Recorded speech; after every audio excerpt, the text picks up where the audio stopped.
Hey everybody, welcome back to Selling Circular. You've got Gar Punnett here, a CEO of Loop Layer, and as always, Sabira Lakhani, Senior Director Yes. of Product at Reaply. Yes, ma'am. Thank you for joining us today. If you just quickly noticed a little blip in our recording, it's because the sharing function wasn't working. I blame Riverside. No offense, Riverside. You'll figure it out. You'll get our error message in your data, and then hopefully that will resolve itself. Otherwise, we know how this works in the tech field. We're gonna pivot. Sabira's sharing now, which means that I get to do the next slide, please, as I talk about the right to repair. So that's what we're talking about here today. I started this off actually, and I wanted to talk about this because in terms of our nerd out section, I was thinking about a story that my dad told me once, where he, and actually fairly recently, where he, when he was young in the mid 60s, that he still remembered that there was a guy that would go around the neighborhood and fix items for families. Yes. And those items tended to be the shoes, the clothing. He was the jack of all trades for repair, which meant then he was doing the tears and replacing buttons, maybe zippers, restoring leather, and then maybe even on some of the bigger stuff, he could do furniture, some small kitchen appliances, some ceramics that involved just when these things were quite manual, quite machine based and processed and lever based, and there weren't any circuits in them, he could take them apart and put them back together again fairly simply. And that was his whole profession. Not only was he a traveling repairman, he traveled by horse and buggy. So even in and so my father recalls him being actually of Eastern European descent. And that was sort of probably what his just his career had been his whole life. And he just remembers giving the guy a dime and going on his way, which is just mind-blowing to me. I know. And I lived in India, and yes, of course. Yes. I love that because that is a very real thing still in India. My shoes, first of all, India is it's a high wear and tear economy. Like, you go out in the world and on the roads and stuff gets worn down. The world is wearing on you. Yes. Yes. And my shoes, all the time. And there was a cobbler just downstairs from where I lived. And so it was very accessible. Tailors, so accessible. The same work that, I would, if I had to replace a zipper, I forget the amount, but it felt like a lot. And then exactly. Yeah. Versus in India, that's still a no-brainer. All you remember is the emotion of what you paid. And so yes. In some cultures still accessible today. I don't know if they get used as much as they used to, but yeah, it's there.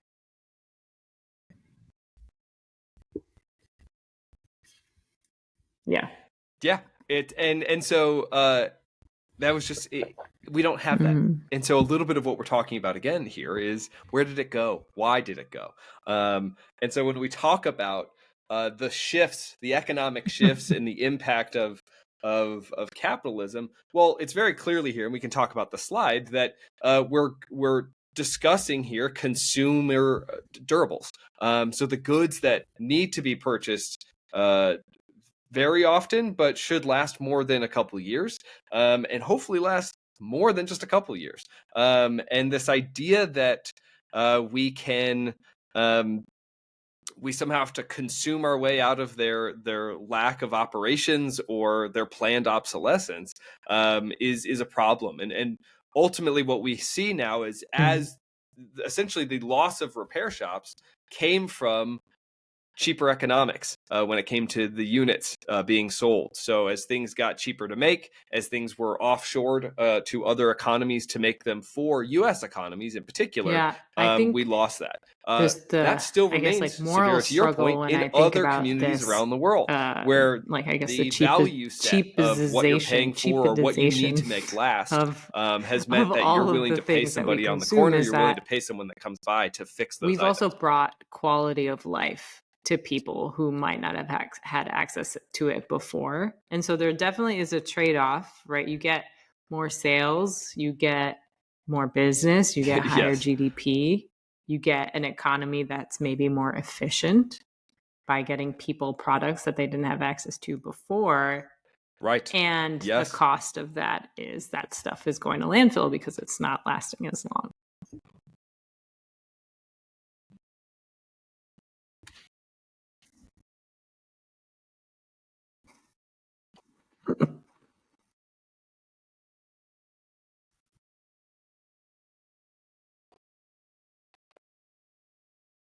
And so in that, I mean, this is the wonderful, almost the purpose of this podcast, the purpose of our careers, Sabira, to almost boil this down, is to prove that there's additional money to be made through reuse, through remanufacturing, through repair and refurbishment, and then recycling at the end. And that if we fully embrace those systems, well, that's going to put pressure on the capitalism that you and I know of today. It wouldn't have put pressure on. It only would have been accelerated of the capitalism of the 60s, 50s, 60s, 70s. But of today, it's going to put a real pressure on that. And we have to figure out what are the business models now that we need to figure out in order to shift to that that lower impact on both the environment, our social systems, but hopefully with an increase of growth still associated with those sales and serviceability. On this one, then let's get to that episode. We talked to Liz Chamberlain, director of sustainability for iFixit. To Sabira's point, check out iFixit, iFixit.com. They have not only their free repair manuals, which they offer you to explore the world of repair, but also you can buy very specific products from them. Again, we're not sponsored, but you can buy the products that help you take things apart and bring value back to those items that you love so much, but then also give you the creativity, give you the inspiration to share those stories with your friends. So thank you, everybody, for listening. Sabira, let's do this. Taking it to Liz Chamberlain. Thank you, Liz, for joining us. It seemed like I got to do a little bit of research into iFixit, and the first thing that stuck out to me, and something I would love for you to talk a little bit about as a segue into the company and your role in the culture, is the culture. I loved all of the material that you put out. It has a unique style sense. It has a unique voice. I get a sense that that's kind of a company culture aspect. Can you talk a little bit about that? Because it seems like it takes people from a couple different places and mindsets and industries to bring iFixit together. Absolutely, yeah. So we're the free repair manual for everything, and our goal as a company is to teach the world how to fix everything. And that's one, a lot of things, which means that we need a lot of people with a lot of different expertise. And two, it's, it really requires a huge effort from the world, right? If we want to teach the world to fix everything, we need a large portion of the world to contribute and help us achieve that goal. So absolutely, we are a company. We sell parts and tools for electronic devices. But really our pride and joy, our bread and butter, is our repair guides. We've got almost 100,000 guides to how to fix all kinds of things.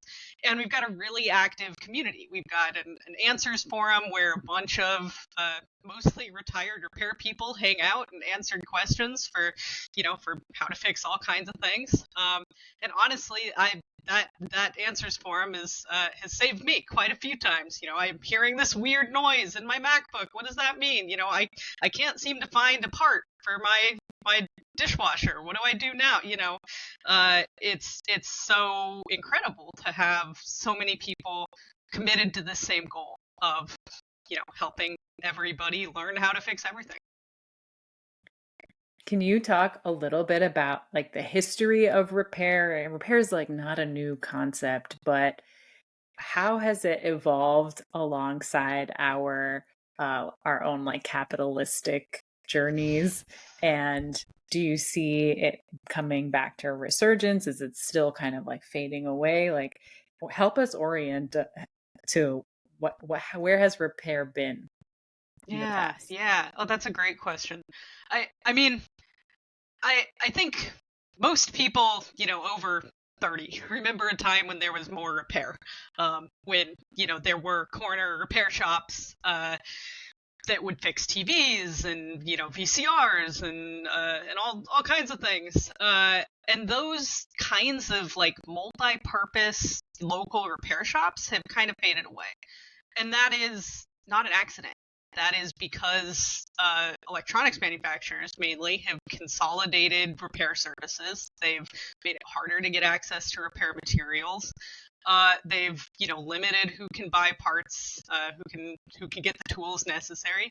And part of it is that things have become more complicated. That so many things run on an electronic chip that that may, depending on the problem, may require micro soldering, a literal microscope and a soldering iron to fix. And there are people out there doing those repairs, but it is harder.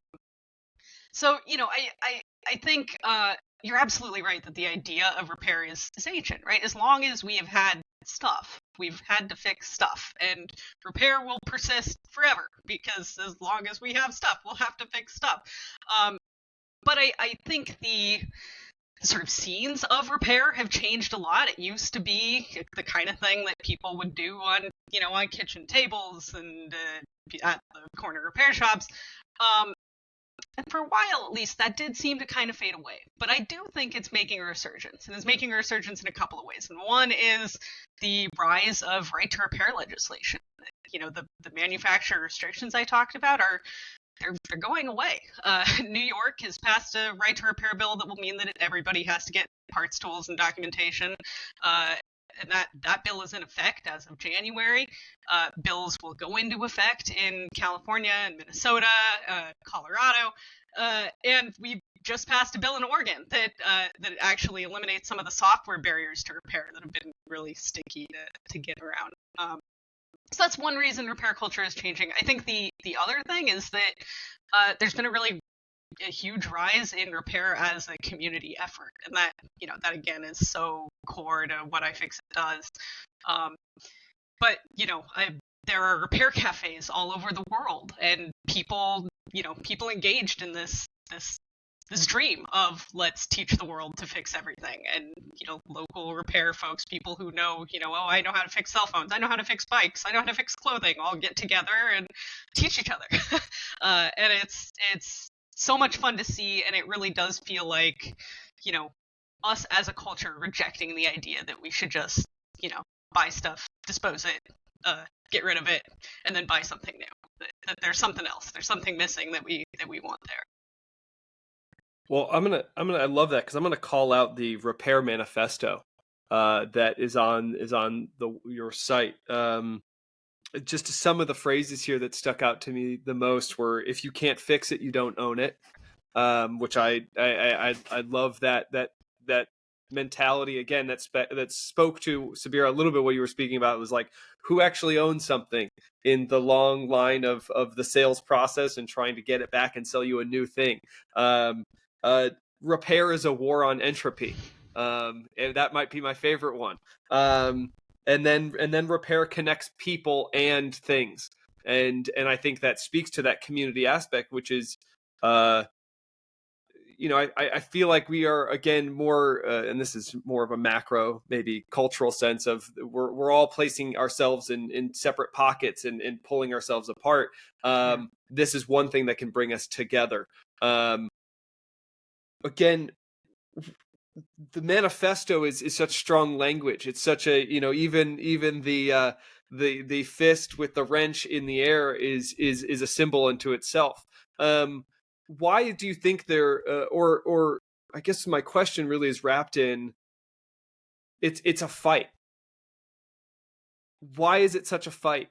why is the, is it, is it against corporate culture in that way, in the capitalism in the sales process? Or is it really trying to just fight against what people are just kind of giving up on and maybe being lazy and not wanting to repair something? I'm wrapping up this long-ended question and long-winded question here to say, I love that you all also call to both ends. You go to manufacturers and you go to the people. How is this, in all of this being wrapped up, how is this being in the middle in between a two-sided market? What does that mean for the organization? Yeah. Oh, that's great. I There's a think lot in there. yeah. I think repair's war on entropy really is the core of the fight for Yeah. us at iFixit, at least. That the the enemy here isn't manufacturers or capitalism or or I don't know, any individual thing. The war is on the problem that things fall apart, and we've got to keep them together if we want the world to go on. We can't keep mining and manufacturing as much as we are. The world just can't support it. So we need to find another way. I think there are definitely pockets of anti-capitalist sentiment in our community, but iFixit is a corporation, and we work with a lot of corporations. We've got collaborations with Google and Samsung and Valve, and really we believe that the best way to fight entropy is, not to stomp on manufacturers, but to find the people within their doors that really are enthusiastic about making a better world. And there are a lot of them. There are a lot of people at any big company that really do believe that they should be making a better product. And if we can find those people and get them to join us in the fight from the inside, then we can make huge changes. We just announced with Lenovo a laptop that scored a 9.3 repairability score out of 10. They worked with us to help make sure that you can replace the keyboard, and they actually have replaceable RAM now, which hasn't been a thing in laptops for many years. And that's in their ThinkPad line. It's one of the best-selling laptops in the world will now be also one of the most repairable laptops in the world. And it's so exciting to find champions within huge manufacturers that say, you know what, you're right. Things really should be more repairable. And I think there are more people like that than the other. More people like that than people that just want to make a buck at any cost. You mentioned earlier parts, tools, and documentation, and to me that sounds like everything either the consumer or a service provider needs to do repair. But then you also mentioned right now partnering with the manufacturers for design for repairability. Can you tell us a little bit about how the journey of working with corporations and the manufacturers have gone to bring all four of those components to life? Like, how does that actually end up happening? Is it a challenge to convince? You mentioned there's champions. Like, what is that journey like? If somebody inside that organization has to convince somebody else that this is worth it, right? How does that go? Yeah. Well, so iFixit started out as basically the missing repair manual for Apple products. We started in 2003 when our co-founder dropped an iBook off his dorm room bed and bent the power plug and couldn't find a manual for how to fix it. So he took it apart and with his friend figured out how to do it. They wrote a repair manual and posted it online and found a bunch of other people with the same problem. And iFixit, from that very, very beginning, they were, in a dorm room, was sort of pushing back against this idea that things, modern things can't be fixed. And for maybe the first 10 years, we were kind of screaming into the void, so to speak. We would call out manufacturers for unrepairable designs. We'd, tell them they should be making changes, and we would kind of hear crickets. But the idea was sticky, and we got a lot of pickup for our teardowns of new devices where we'd score things for repairability. We got a lot of pickup in tech news all over the place, and people started to ask when new products came out. Yeah, but how about when it breaks? Can I change the battery? Why do you have to solder in the RAM? Why do you have to solder in the CPU?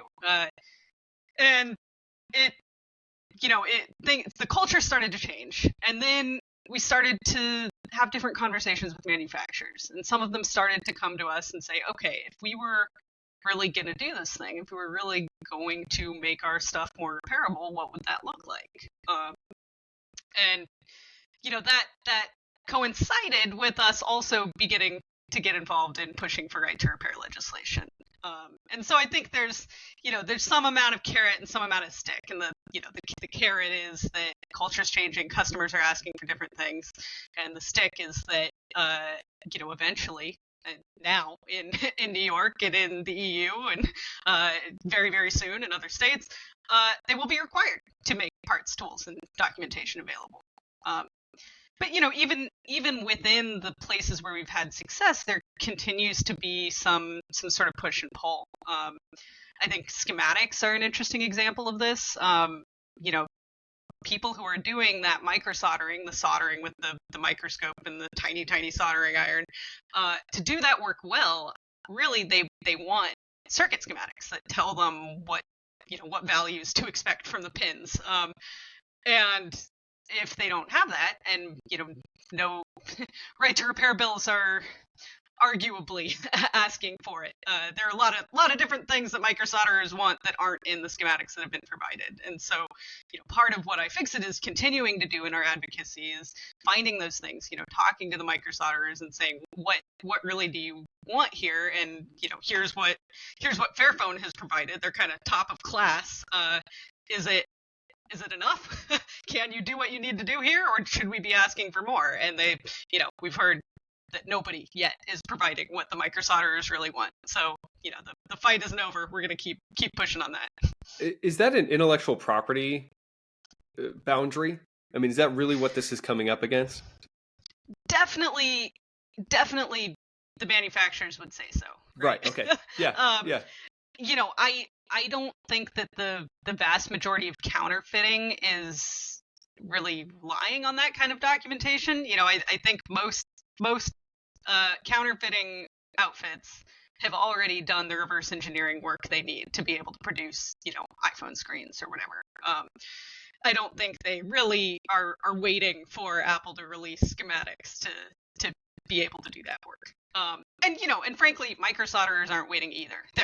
They're doing the work even without the documentation. But the documentation would make it easier. I'm sympathetic to the idea that, companies should be able to make money off these products that they've invested a ton of, R&D work into.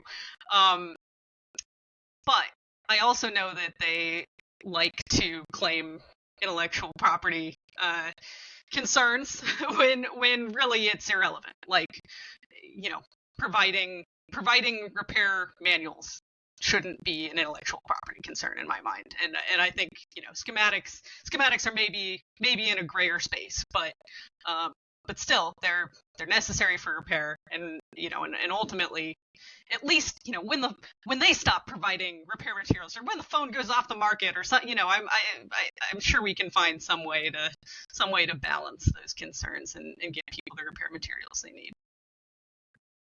Can you talk a little bit about also the repairability score, if for somebody who's new to the space, like what is that? How did y'all come up with that, and what does that entail?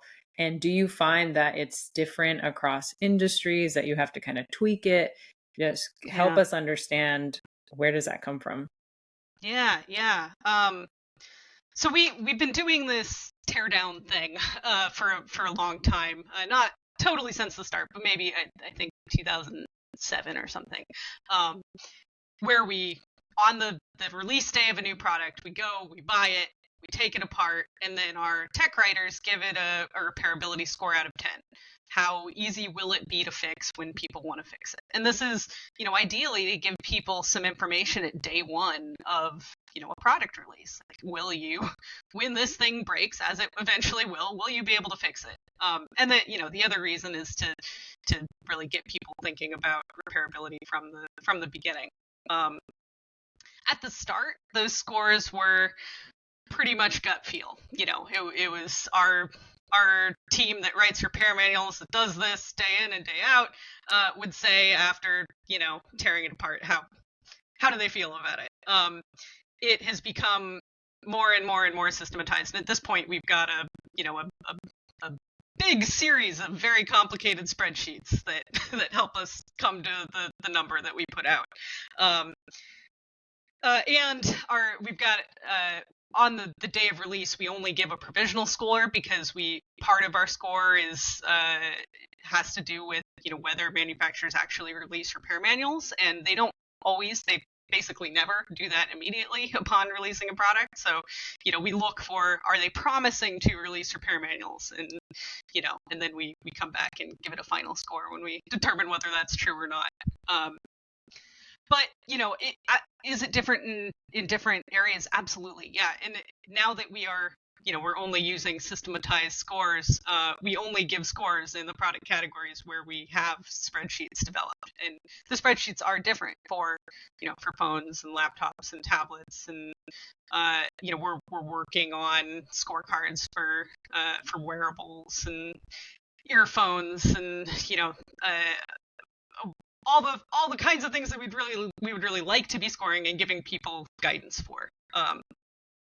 But one of the exciting things about repairability scores is that idea that we sort of introduced into the market has taken on a life of its own. And now there are repairability scores at point of sale in France. The French law requires manufacturers to score their own products on a scale of 0 to 10, and they've got their own system that's got a lot of overlap with ours, but isn't exactly the same. And then those, if you go into an electronics store in France, you will see next to each product a score out of 10. The EU is working on their own system and has passed they say that they will enact it. Belgium, Hong Kong are both introducing systems. There are bills in Maine and I think Pennsylvania that are considering scoring in the US. So, iFixit won't have to be the torchbearer of repairability scores forever. I think eventually some external agency will pick this up and do that work for us. But it's exciting to see that go mainstream, so to speak. You come at this from a different career path, as we all do. Where I would love to learn a little bit more about your journey to iFixit, because I think it always helps people understand their own career paths. I talk to so many people like, I could never, I'm doing this. And it's like, totally. Find it. You can be it. You can try it. We need all comers here and all minds.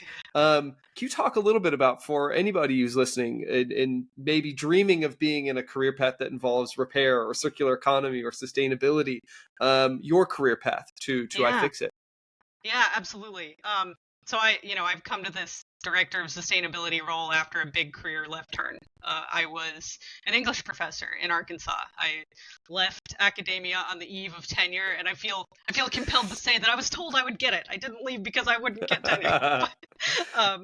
But I, like a lot of people, I did some pandemic soul searching, and I was feeling like I wasn't getting what I wanted out of life. And my background is in rhetoric and composition, and I did a lot of work in eco-rhetorics, so rhetorics of sustainability.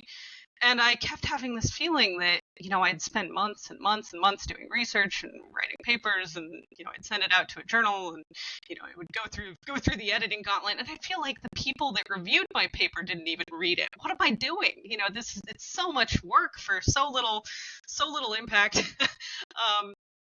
And I love the teaching. I love being able to do research and pick my own problems.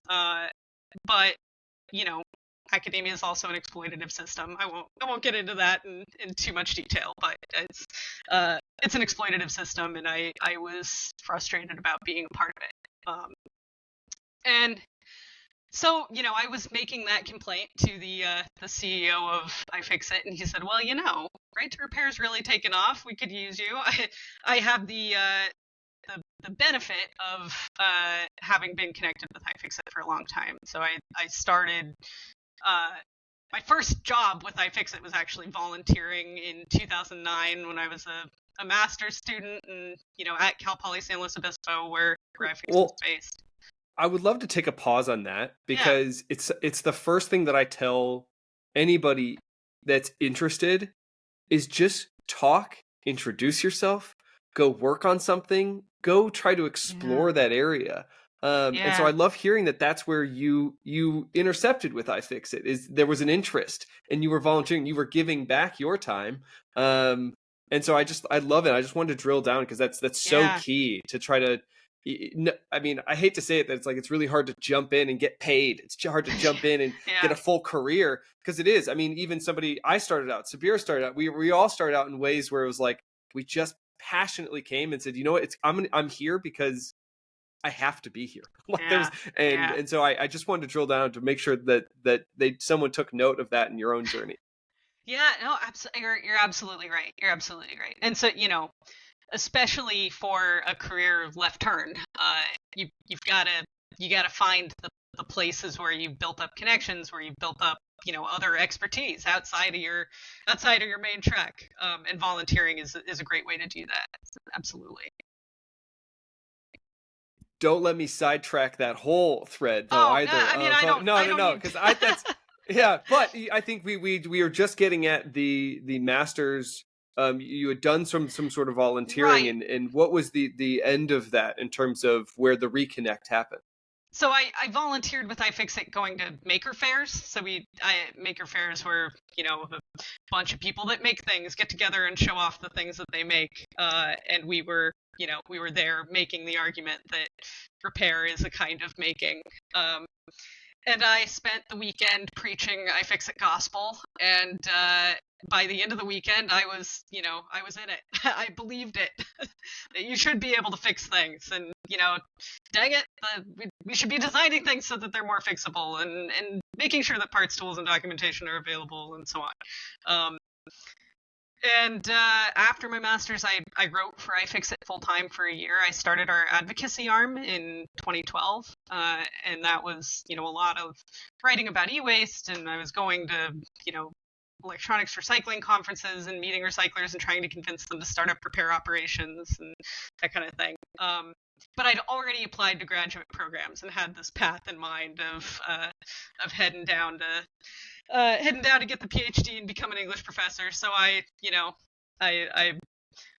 kept on that path, spent 10 years doing that, and only at the end was complaining to Kyle again, and he invited me back, basically. That's super cool. Left turn or return to iFixit. Yeah. Circle. Yeah, there we go. Oh, so that's too perfect. Many lefts. Too many lefts. Well done. Yeah. Lots of lefts in there, Sabira.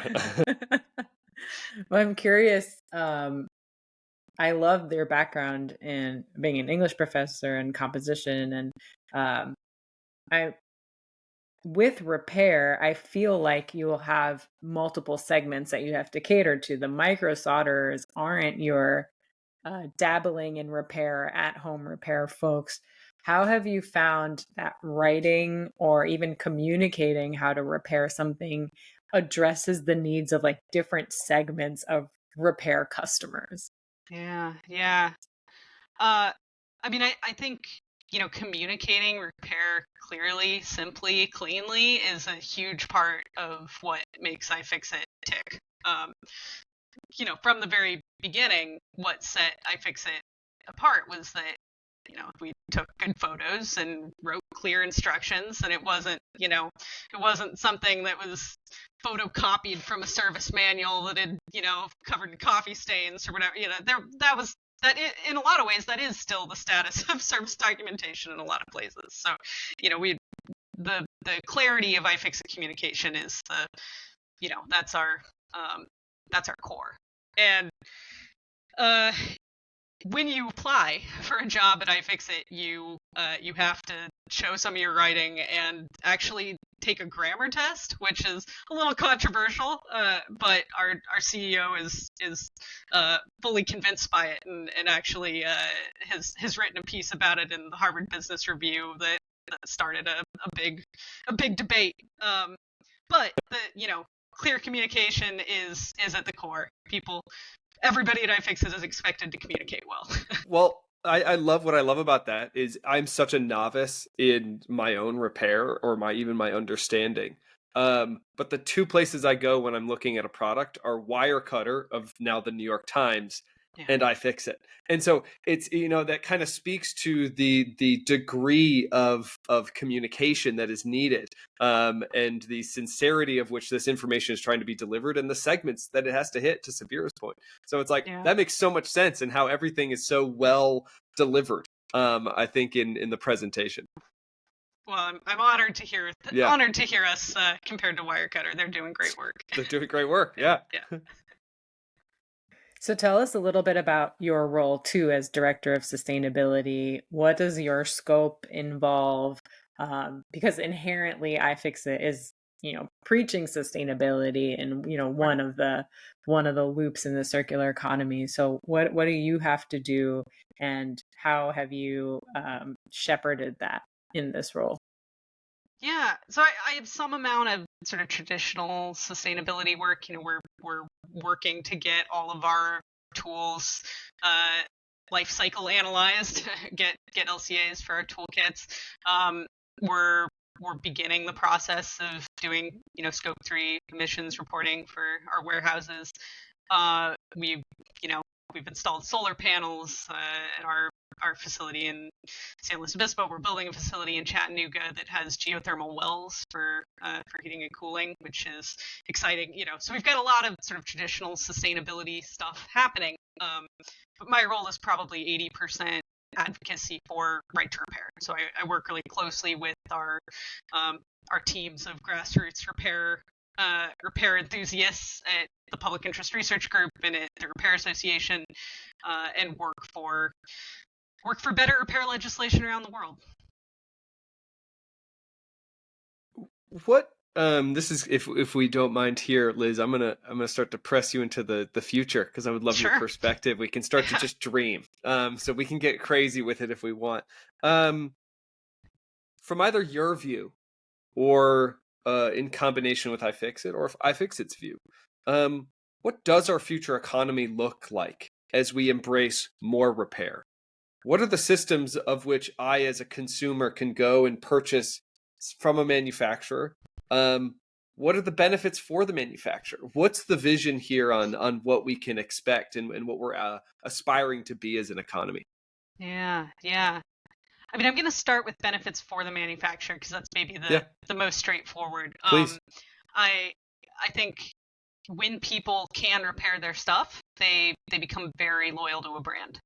And that's something that we've found in surveys, that the manufacturers we've worked with have found in surveys, that when things last, people do buy it again eventually, and the next time they're making a product decision, they'll remember that they had that thing for 8 years or 10 years or whatever it was. And so I think there's one piece of the future is that customers armed with information about repair will demand more and more repairability. And I think that's already starting to happen. And in my vision of the future, it will be everybody. It will be every product. I'm also really excited by the possibilities of like 3D printing for ongoing sustainability of products, and that one of the biggest problems for manufacturers is that they may do a parts overrun one time when the product is first manufactured, and then they may or may not ever make extra parts again, and when they run out, and if there aren't enough parts on the market to support the number of people that need them, it's a challenge. And I think that 3D printing can potentially fill that gap. We're maybe not quite there yet, but I can imagine a future where any product that you have 10 years on, 15 years on, you can go find the CAD model for the part and print it out yourself when it stops being supported by the manufacturer. Is that the scariest part for a manufacturer? Maybe. Yeah. it is law in France right now. When they're working on figuring out how to enforce it. And at this point, I don't think they're there yet. But France did pass a law saying that when products go off the market, manufacturers have to provide CAD models for parts. So I think we'll be looking to France to see how they make that work and how they balance the intellectual property concerns with it, which I think are more real than they are in discussions of repair manuals, maybe. But I think for a circular future, it's what we need. Absolutely. On the side of the consumer, what does this look like in terms of agency and ownership of our future? I mean, I think the framework laptop presents a vision of what it could look like for a consumer, where they're making a laptop where every part you can change out yourself. Every part has a QR code on it that links to the repair manual, and it's upgradable. And they're releasing upgrades for the laptops that they've already produced. And so you can buy sort of the frame of the computer, and then when memory gets better, when processors get better, you don't have to scrap all the parts of it that are still perfectly fine and that would look exactly the same in your next laptop.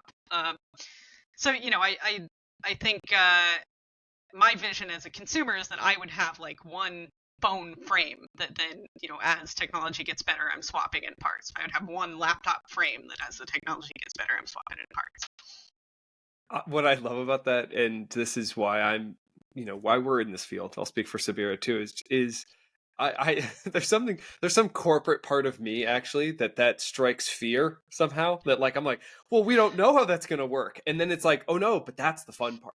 It's like, we don't know what those business models are going to look like to support what I do feel will be the eventual economic destination, that in order to reduce the amount of material extraction, things are going to need to circulate, things are going to need to repair. But that's going to be the fun part, is how do we build businesses that can accommodate that desire for consumers, the reduction of material extraction, and ultimately a more, I don't know about more profitable, a profitable future. And so I think that's even trying to think of business models in my head right now, it's that's going to be so fun, is how do we start to accommodate for that? Yeah, absolutely. And that's part of why I'm so excited to see folks like Framework that are really pushing the envelope and, so far at least, making it work profitably. I think there is money to be made in repair and repairability. And, I don't see this as an anti-capitalist thing at all. I think there are a lot of ways to make customers happy and give customers the product that they want without using as much raw material as we are right now. Yeah, so interesting. It sounds like inherently brands could offer a better service by allowing for repair and for longevity of the products that they sell. And yet still advocacy is 80% of your job, as like potentially a forcing function to accelerate us to that future. Yeah. Tell us about some of the challenges. You've talked a little bit about some of the wins in advocacy and the right to repair bills that are like starting to mushroom everywhere. But what have been some of the challenges? Yeah, well, I mean, what we're asking for is a dramatic shift in the way that business is done. Both business, in general, in the circular economy sense, and in repair itself, which, manufacturers don't release numbers about what they're making on service, but if we, if car shops are any indication, it's a significant portion, and certainly, Apple's making a lot of money on Apple Care and so on. And actually, Apple, we try not to pick too hard on Apple, but they do end up being on the other side of the table from us a lot of the time. And they spent millions of dollars around the country fighting right to repair, hundreds of thousands of dollars in California, before they actually came on in support of the California bill that passed at the end of last year. And for a long time, they've been making the same arguments that it's, DIY repair is dangerous for customers. That, in replacing batteries, the batteries are going to catch fire. You're going to hurt yourself. You're going to damage the device by putting in the wrong parts. You're going to break things and then come back to us, and we're not going to be able to guarantee the quality of the repair when you've already messed with your phone. That sort of thing. And then, because right to repair legislation was, looking pretty much like it was going to pass, they introduced a self-repair program and basically, said, well, all right, we'll pilot it. This is coming down the pike. We got to figure out how to make this work. And they started selling parts and tools directly to consumers, and they now post their in-house repair manuals. And one of the craziest things about this whole journey is that Apple's internal repair manuals are some of the best on the internet at this point.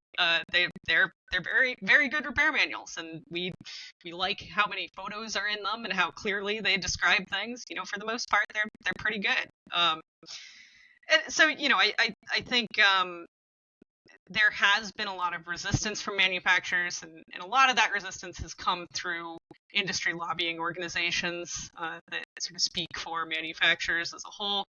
But individually, we've seen manufacturers, looking at how they can make this work, looking at how they can make it possible, even before things started passing. And now that bills have started passing, all manufacturers are figuring out how to make it work. This could be a very simple answer, so I'm okay with that. Where does iFixit fall, or is there any aspiration to be also on the B2B end?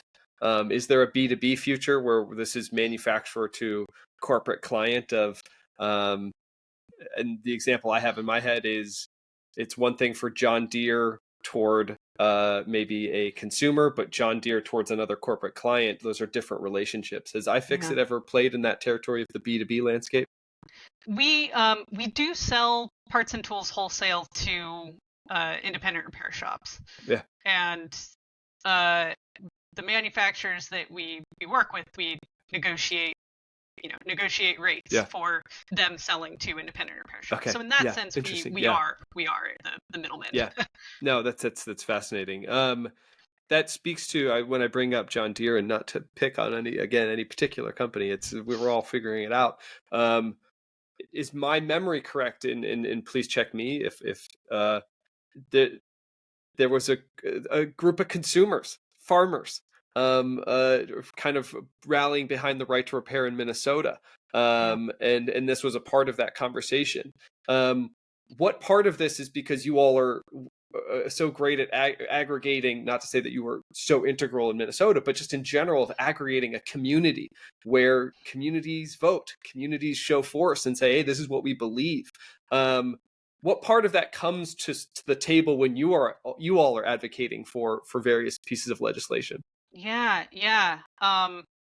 So I mean the issues that farmers are facing with farm equipment, that came to our attention when we started running digital right to repair bills, because people would come to us in the state houses and say, hey, this is exactly what we're facing in tractors, and that's that's how we got into it. And absolutely the community rallying it's so important for these kinds of bills, because the other side of the table is always the manufacturers. It's always the people making the stuff, and they have money and they can pay lobbyists. They probably already have lobbyists in the state house that they just need to put on the case, basically.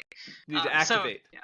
Exactly. So we need big grassroots networks to be able to push for bills. And the first ever agricultural repair bill that passed in Colorado last year, that one had a huge coalition of Colorado farmers who were coming to the state house and saying, hey, this is a real problem for me. My tractor gets stuck out in the field when a part breaks, and I have to wait 3 weeks for service, and my crops aren't going to wait 3 weeks for service. They're sitting there rotting. And that's those kinds of stories we need to be able to make the case. And absolutely every industry that we fought for, we have a grassroots network.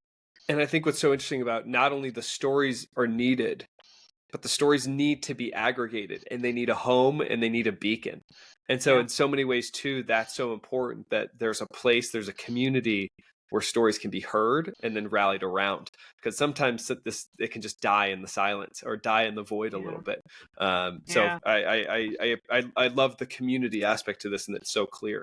I know where we're headed here, Sabira. I'll let Sabira ask her rounding out question. Yes, and it's going to be a two-parter, Liz, if that's okay. Of course. So I'm going to ask like what you're hopeful about for repair and the future of repair, but also looking back, like what industries have you been proud of? So it sounded like, we have digital and technology, and we have maybe agriculture. Like where else has repair been burgeoning, and then what gives you hope? Yeah. I mean, I've already mentioned Framework and Fairphone, and I think those are the companies that give me the most hope for the future of repair, because they're really enacting this model of, what if things could be fixed, and can we make a business out of it? And they're proving that yes, we can. I'm also really made hopeful by the resurgence of the Repair Cafe movement. I think it kind of quieted down during the pandemic for understandable reasons, but it's back in big force, and in some ways made stronger by the fact that we're all used to connecting online. There's the iFixit clinic, which started here in California, now operates globally. They have a Discord server where when there are repair cafes, somebody will take a laptop around and bring the sticky problems to the repair community of the world, which is so cool. It's awesome that we've got this mix of local events happening all over the world and repair people all over the world that are solving everybody's problems. It's so cool. I'm sorry, what was the second part of your question? I got kind of caught up in hopey. Caught up in the hope. That's not bad. Well, you kind of combined it, but yeah, which industries have been doing well so far, and do you have hope for others as well? Yeah. So we our core focus is consumer electronics, but again, as we do this work, we hear from so many people in so many industries that are facing the same problems, and I'm really hopeful that we can solve some of those problems for folks with like server equipment and other commercial industrial equipment. We're interested. We hear a lot about problems with e-bike repair and e-scooter repair. Those are all over our cities, and manufacturers aren't making parts and tools and documentation for them, just like every other industry. So, those are some places we're thinking about. Well, then here's to the future and more repair. It's near and dear to our hearts, and remanufacturing is where I'm focused, and so it's very much in that same vein of getting more products and getting it back into the reverse supply chain of it all at the B2B level. Thank you, Liz. Thank you for joining us. Thank you for educating us here on selling circular. This is really, I think I'm trying to almost wrap this up and put it in that selling perspective. But is there anything else that maybe we missed that you're super passionate about, sort of from the rooftops, saying in a part of preaching of the fixing? Anything else that we missed here? The only other thing I'd say is that anyone who wants to get involved should go to repair.org and talk to their legislators. There's probably a bill near you. 27 states are considering repair legislation right now. And that was exactly the call to action we needed. Go take a look. Go to repair.org. Yeah. Thank you, Liz. Thank you so much. Thank you.